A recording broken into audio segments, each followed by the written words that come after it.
Das Tolle ist, dass TobyMac nicht nur von seinem Glauben singt, sondern das auch so lebt und dabei keine Kompromisse eingeht, oder?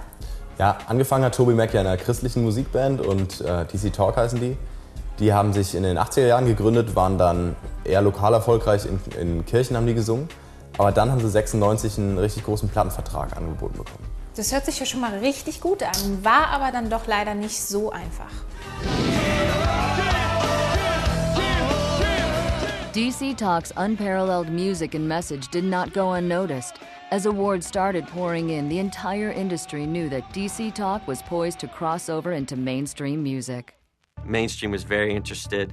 They were coming from all different sides, wanting to sign DC Talk to mainstream deals. I knew it was going to go into the mainstream, I promise you, and I knew we were already on Leno, we were on Arsenio Hall, invited to Leno a second time, Arsenio Hall a second time.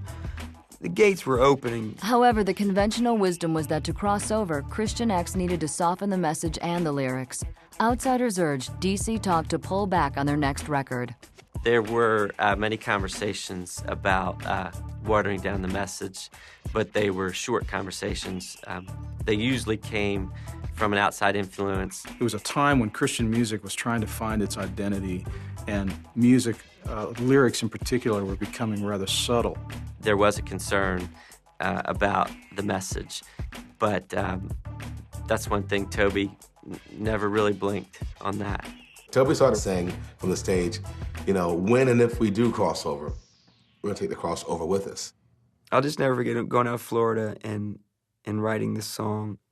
I wrote the "What will people think when they hear that I'm a Jesus freak? What will people do when they find that it's true?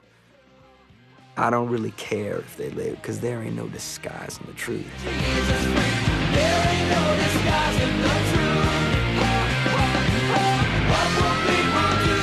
It was so defiant. We're Jesus freaks. We're ardent enthusiasts about our faith.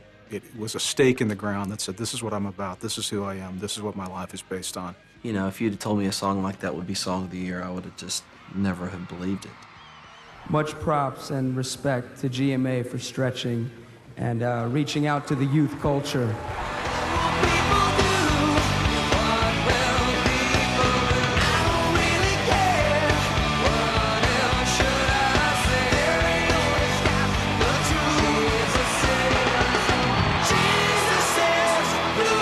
With the 1995 release of Jesus Freak, the song soon became DC Talk's anthem and firmly established their claim to mainstream success.